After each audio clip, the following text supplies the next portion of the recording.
les historiens, enfin, je pense que si tu regardes sur Internet, tu trouveras des études qui disent que les Israéliens ont été en Égypte, ont été en ont été en esclavage en Égypte. Est-ce que tu peux me citer une étude Je, rigoureuse non, je- non, non, je, non, je, d'épreuve? non, je peux pas te citer. Enfin, j'en ai lu. Si je m'étais préparé, je t'en aurais certainement produit une. Euh, Moi, je te dis qu'il n'y en a pas. C'est strictement faux. Les Égyptiens antiques, les Hébreux n'ont jamais été esclaves pendant 400 ans en Égypte. C'est un mensonge total. La mer Rouge n'a jamais été divisée en deux, pour plusieurs raisons d'ailleurs même. lesquels? Mais déjà Jésus, quand il était né, on est parti le cacher où? En Égypte? Après, quand il a eu 11 ans, on l'a ramené. Oui, mais ça, Mais, ça c'est faux. mais à l'époque, Abraham, ça c'est pas faux. Après, quand il était il était en Égypte. On l'a caché en Égypte. Après, on l'a ramené pour empêcher que Hérode le tue. Hérode Oui, le Grand. oui. Et Abraham, avec Sarah, ils étaient partis en Égypte. Chez les Quand il Philistins. disait que j'avais peur, quand il disait dans la Bible que j'avais peur qu'on me crée des problèmes à cause de ma femme parce qu'elle est ma sœur, elle est ma sœur et c'est la fille de mon père. Je pense pas que ça a été c'était les Égyptiens, pardon. Je crois que c'était un autre peuple. Non, c'est l'Égypte, il n'y a pas un autre peuple. C'était en Égypte, ils étaient partis. Pharaon, c'est pas un type qui vit ailleurs qu'en Égypte. Non, c'est pas Pharaon. C'était pas Pharaon. Je suis presque sûr. Je peux prendre ma Bible si tu veux. Prends la Bible, tu vas voir que c'est le cas. Ok, pardon. 2 secondes. Ok.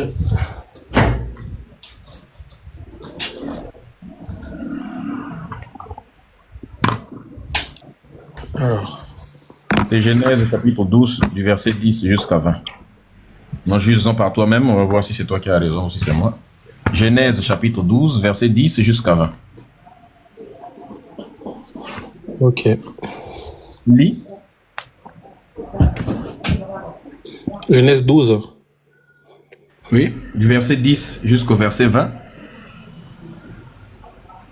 Ok. Pardon. Alors, il y eut une famine dans le pays, et Abraham descendit en Égypte pour y séjourner, car la famine était grande dans le pays. Il était parti où pour aller séjourner? Égypte, ouais, ok. Comme il était prêt d'entrer en Égypte, il dit à Sarai, sa femme, voici, je sais que tu es une belle femme de figure. T'es belle de figure, pardon. Quand les Égyptiens te verront, ils diront, c'est sa femme, et ils me tueront, et te laisseront la vie. Ok. Je te prie que tu es ma sœur, afin que je sois bien traité à cause de toi, et que mon âme vive grâce à toi. Lorsqu'Abraham fut arrivé en Égypte, les Égyptiens virent que sa femme était fort belle. Les grands de Pharaon la virent. Ok, bah, d'accord. My bad. Effectivement, c'était en Égypte. Donc, Abraham, ils sont partis avec Sarah quand ils avaient faim. Ils sont partis chercher à manger en Égypte. Ils sont revenus, c'était bien passé. Jésus cherche à le pragmatiser. On part le cacher en Égypte, on revient. Mais Moïse, quand il faut sortir les enfants d'Égypte, ça prend 40 ans en route. Les autres, ils prennent quelques jours aller-retour. Il y a l'isthme de Suez, donc ils peuvent passer tranquillement. Mais les autres, quand il faut repartir, c'est maintenant 40 jours. Tu vois pas que c'est une histoire qui est inventée de toutes pièces? Est-ce que c'est une histoire qui a été inventée de toutes pièces? Déjà, on n'est pas sur une même échelle en termes de nombre de personnes. Et ensuite, les circonstances qui ont accompagné la sortie d'Égypte sont relatées dans la Bible. Attends, on n'est pas pareil au niveau de l'échelle de personnes, n'est-ce pas? Ouais. C'est un très bon argument que tu donnes parce qu'il va te condamner toi-même. C'est-à-dire qu'ils étaient nombreux. Il y avait des hommes, des femmes, des enfants, des vieux, des vieilles, ainsi de suite. Tout le monde marchait. C'est en train de courir. Tu sais combien mesure la mer Rouge là-bas? C'est 300 km de largeur. Donc on nous dit que les gens ont traversé 300 km en une nuit. Tu crois en ça, toi? C'est pas possible, c'est impossible humainement. Tu ne peux pas marcher 300 km en une nuit. Les miracles existent. Hein. Les miracles existent. Les miracles existent. Que ceux qui y croient. Les miracles ne sont pas des éléments scientifiques comme ça. On ne peut pas démontrer les miracles. Justement, pourquoi est-ce que je pense que les miracles existent? C'est parce que même à cette époque-là. Là, tu invoques le miracle parce que, donc en gros, si je comprends, avec la raison, tu ne peux pas expliquer ça. Oui, bien évidemment. Je veux dire, on vit dans un monde qui est régi par des lois. Les lois de la physique régissent le monde. Et même si les anciens n'avaient pas ne pouvaient pas modéliser ces lois-là, ils savaient quand même que les lois existaient, les saisons existaient, les femmes accouchaient, etc. Donc, quand un phénomène était contraire à la norme ou aux lois, ils pouvaient dire que ça c'est un miracle. C'est en ça que je dis que les miracles existent, ont toujours existé, ils existent encore aujourd'hui. Enfin, il y a des gens qui... Les Égyptiens qui avaient l'habitude de tout écrire sur des pyramides, sur les temples, sur des cailloux, sur des papyrus, comme par hasard, ils ont simplement raté d'écrire l'événement le plus miraculeux de tous les temps. C'est-à-dire que les mecs qui voient toute une mer de 300 km de largeur se diviser au milieu. Et eux, comme par hasard, ils n'ont même pas la présence d'esprit d'écrire ça, alors qu'ils ont pu écrire sur des trucs ridicules, sur ce qu'ils faisaient, sur toute leur pratique. Non, déjà, moi j'ai deux objections. Premièrement, rien n'indique que ceux des Égyptiens qui ont vécu cette histoire-là ont pu rentrer en Égypte. De un. De deux, même s'ils étaient rentrés en Égypte, ils peuvent avoir choisi, vu que d'un point de vue du combat, ils ont été défaits, ils peuvent avoir choisi d'omettre cette histoire-là dans leur histoire. Enfin, vu que en général, les peuples aimeraient se présenter comme victorieux. Donc on peut, en fait, l'argumentaire que tu donnes, il est intéressant, mais il est démontable. Non, ton argument n'a pas de sens. C'est-à-dire que tu n'es pas capable d'expliquer quelque chose par la logique, par la raison. À ce moment-là, tu as recours maintenant au miracle. Parce que non, tu comprends que c'est ta... Non, je parle du dernier élément que tu as donné, qui dit que pourquoi est-ce que les Égyptiens, qui sont des grands écrivains, qui relataient souvent leurs histoires, n'ont pas relaté cette histoire-là. Oui. Dans cette histoire, l'Égypte a été vaincue par un peuple sans armes. C'est faux. Donc, comment? C'est des bêtises. Aucun égyptologue ne te rapporte une victoire. Non, je ne suis pas en train de dire. Le peuple hébreu, regarde. Les Juifs n'ont jamais gagné aucune guerre de leur vie. C'est pour ça qu'ils jouent avec des missiles aujourd'hui qui balancent à tout le monde parce qu'ils prennent en quelque sorte une quelconque revanche. C'est un peuple qui n'a jamais été constitué comme ça, qui n'a jamais été fort, qui n'a jamais gagné aucune guerre. Ça, c'est un jugement de valeur. La guerre des 6 jours n'a pas gagné. C'était leur rêve de pouvoir peut-être battre un jour un pays comme l'Égypte, mais c'était impossible. La guerre des 6 jours n'a pas été gagnée. Civilisation. C'est pas possible. La guerre des 6 jours n'a pas été gagnée. Mais la guerre des 6 jours, c'était là quand l'État d'Israël a été créé. Je te parle de l'époque biblique. Voilà, quand je te dis que c'est maintenant, quand ils ont eu des armes, maintenant qu'ils font un joujou à balancer des missiles partout. La guerre des 6 jours, ils ne l'auraient jamais gagnée sans le soutien aérien, au niveau des soutiens des renseignements, le soutien stratégique, le soutien militaire, le soutien logistique des Français, des Allemands, des Anglais et bien sûr des États-Unis d'Amérique. Ils n'auraient jamais gagné ça. Je pense que ça reste un jugement de valeur parce que tu peux pas imposer. Ce n'est pas un jugement de valeur, c'est un élément factuel historique. Sans l'appui de ces 5 pays que je t'ai cités, jamais Israël n'aurait gagné aucune guerre. Même aujourd'hui, même aujourd'hui, le système de défense israélien est financé par les États-Unis, a été fabriqué en partie par des USA. Les missiles qu'ils utilisent sont fabriqués par des USA, leur sont fournis. Les avions sont fabriqués par des USA. Qu'est-ce qu'ils ont qui n'est pas donné par les USA? Est-ce que les Américains sont obligés d'aider les Israéliens? Quoi? Est-ce que les Américains sont obligés d'aider les Israéliens?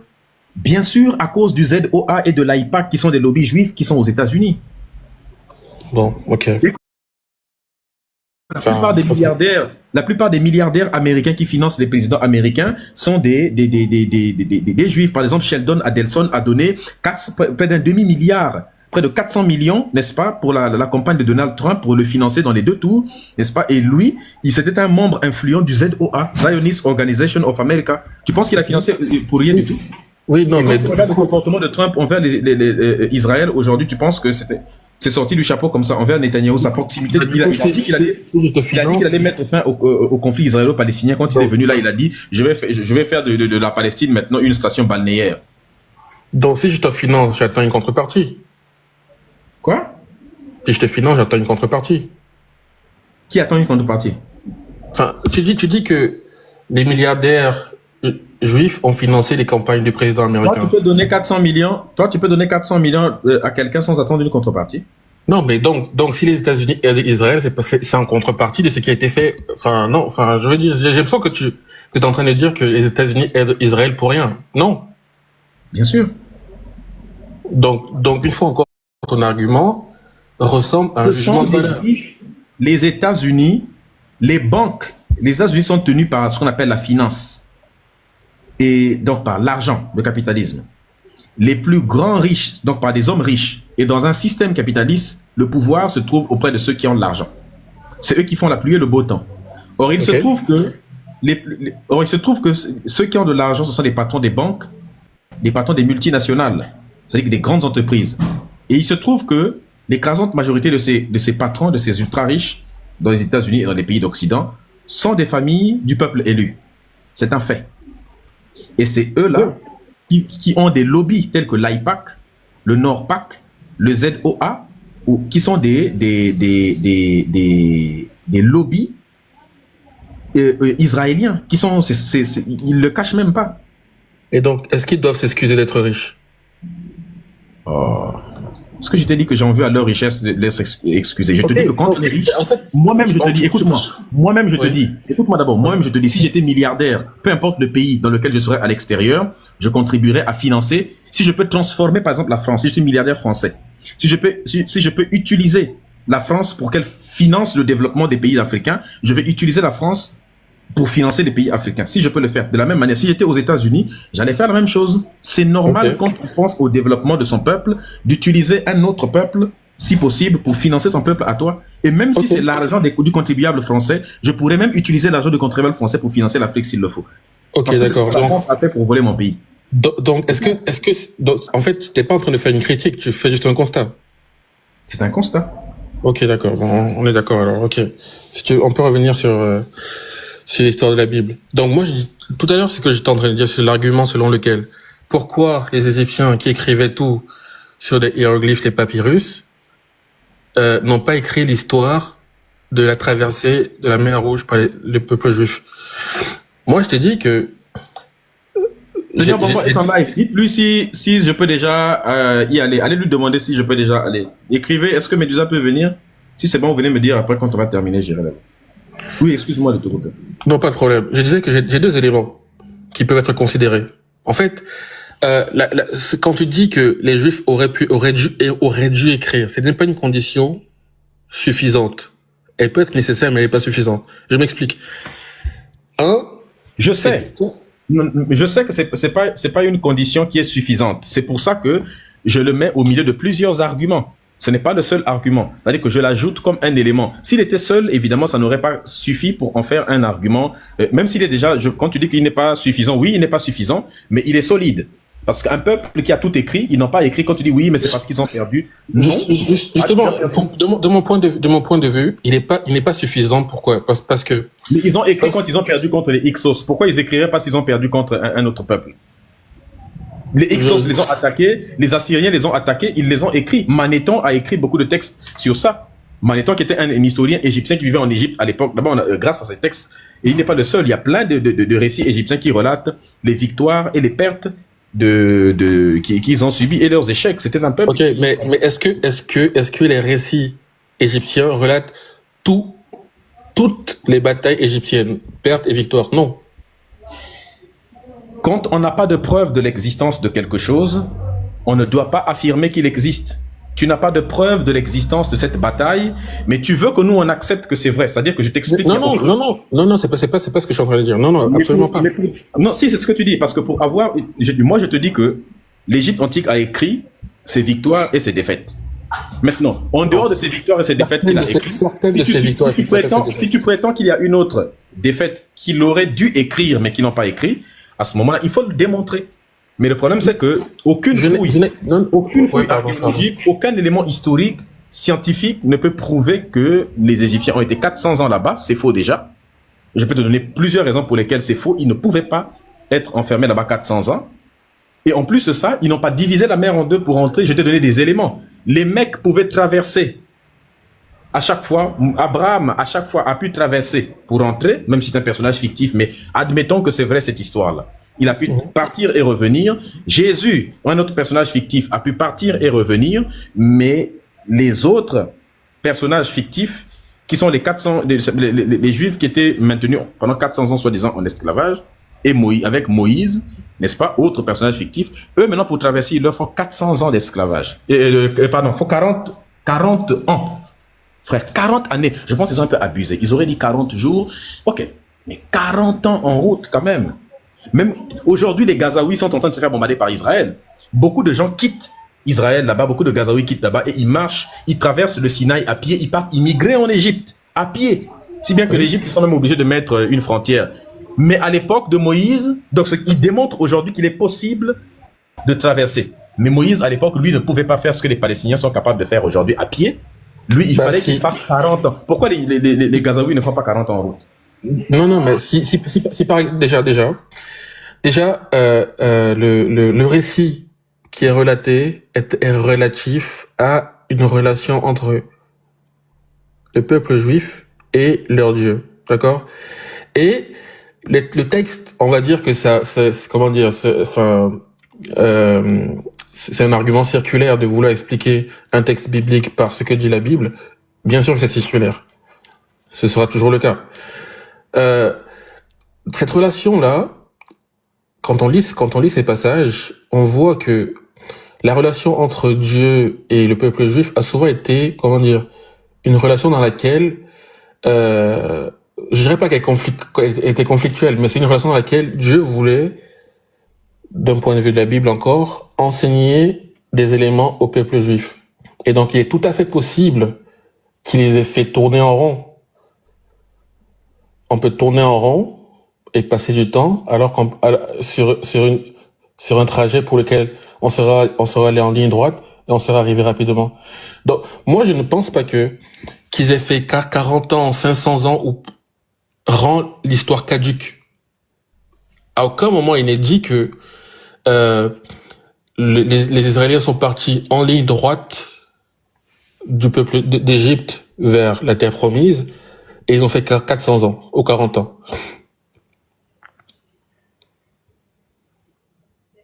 Je comprends, j'entends les arguments que tu donnes, mais comment dire, ils font que le récit n'est peut-être pas solide, mais ils ne le démontent pas. Ah, il est parti. Il est muté.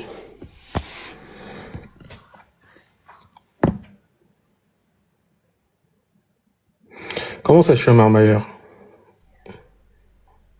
Il est pas, enfin, ce n'est pas en m'attaquant moi que vous allez réussir à gagner un argumentaire. Il faut parler des arguments, pas de ma personne. Vous me connaissez même pas. Attaquer toi. Je suis en train d'attaquer ton histoire. Non, pardon. Je parle pas de toi, pardon. Je parle des commentaires. Désolé. Oui, mais il y a 700 personnes, toi. Il y a 600 personnes et demie. Tu peux pas... Non. En fait, j'ai lu le commentaire comme t'étais pas là. Enfin, histoire de pas m'ennuyer, quoi. Désolé. Ah, je sais pas si je te donne un conseil. Quand tu montes sur un live, moi-même quand je monte sur le live des chrétiens, c'est toujours comme ça, des commentaires. Et en plus, c'est comme ça. Il y a 600 personnes, tu peux pas, 600 personnes et demie, tu peux pas. Et en général, les commentaires, faut juste avoir le cardio quand tu montes sur. Partout sur TikTok, moi j'ai constaté, c'est comme ça là. Peu importe le live où tu montes, faut juste avoir le cardio. Parce que les gens, ils diront toujours ce qu'ils veulent et ensuite. Ouais, bien sûr. Et si tu les réponds, c'est comme si tu foutais de l'huile sur le feu, ils vont empirer encore. Donc c'est pas la peine de. Ok. Je sais pas si tu as entendu mon argument tout à l'heure. Oui, mais j'étais en train d'y répondre, je ne savais pas que le micro était fermé. Je dirais que ton argument n'a pas de sens. C'est-à-dire que l'Égypte est quand même à côté du mont Sinaï. Quelqu'un qui quitte l'Afrique du Sud se rend en Égypte, par exemple, a plus de chances ne va même pas passer 40 ans. Alors que l'Afrique du Sud est infiniment plus loin que la Tunisie ou bien l'Égypte. Donc tu peux quitter l'Afrique du Sud jusqu'en Égypte ou jusqu'en Tunisie à pied. Tu ne feras jamais 40 ans en route. Mais on essaie de nous faire croire que quelqu'un qui a quitté une distance qui est infiniment plus courte, juste à côté là, on est en Israël et puis l'Égypte, lui il a fait 40 ans. Mais Ça fait 40 ans en chemin. en fait, Ce n'est pas logique. Il y a des Africains qui traversent toute l'Afrique à pied, qui traversent la Méditerranée à la nage. Ils arrivent en Europe à pied. Et on nous dit que bien sûr, les gens qui bien ont fait sûr. 40, ils ne font pas 40 ans en route. Mais ceux-là, ils font 40 ans. Et en plus, il y a plus d'obstacles que les gens rencontrent, ces Africains-là qui partent immigrer parce que il y a des pays où ils se font maltraiter, par exemple dans le Maghreb, parfois il arrive qu'ils se fassent enfermer, des choses comme ça, voilà, les frontières, les gens qui protègent les frontières, même en Europe, quand ils arrivent, la protection, tout ça, ils sont obligés de faire en zigzag, ils partent jamais en ligne droite. Non, une fois encore, je ne suis pas en train de dire que ton argument est faux. Je suis en train de dire que ton argument n'est peut-être pas vrai. C'est quoi la différence entre faux et puis peut-être pas vrai? Il faut bien saisir la nuance. Le fait qu'ils aient passé 40 ans sur le trajet ne signifie pas que chaque jour, ils marchaient dans le désert. Ils peuvent avoir campé. Il peut s'être passé énormément de choses qui ne sont pas relatées dans les faits. Mais un être humain ne peut pas marcher sans camper. Oui, donc ils peuvent. Enfin, pourquoi est-ce qu'ils auraient campé une seule journée ou une semaine? Ils auraient pu camper, je sais pas. Donc, Plusieurs années. Attends. Donc, tu me dis qu'un peuple qui a marché 300 km en une seule nuit, alors qu'un individu normal, il lui faut une semaine pour marcher 300 km. Eux, ils ont pu marcher avec des enfants, avec des poids sur la tête, avec des vieillards. Ils ont pu marcher 300 km en une seule nuit. Mais comme par hasard, pour quitter maintenant de l'autre côté de là-bas jusqu'en Égypte, là maintenant, il faut camper en route. Le pouvoir de marcher 300 km, c'est fini quand même. Le super pouvoir là est terminé. Là maintenant, c'est 40 ans maintenant. Toi aussi. Non, je comprends ce que tu dis. Hein. Je comprends exactement ce que tu dis. Mais une fois encore, que ce soit la traversée de la mer ou la traversée du désert, les deux phénomènes paraissent contradictoires. Allez voir si Seigneur Bobo allez dire à Seigneur Bobo si je dois venir ou pas. Ok, dès que tu veux partir, tu me diras. Oui, justement parce que normalement ils doivent me confirmer si je dois. Parfois quand il ouvre le live, il fait d'abord les matchs, des choses comme ça. Est-ce qu'on peut déjà y aller? Ok. Donc moi je disais que dans l'autre cas. Excuse-moi, juste une phrase. Oui, pardon. C'est bon, t'as dit. Ah ok, bon, on doit partir chez. Ok. Ok, au plaisir alors. Merci à toi. N'hésite pas à repasser. Ça marche, avec plaisir. Tu pourras remonter sans problème. Okay.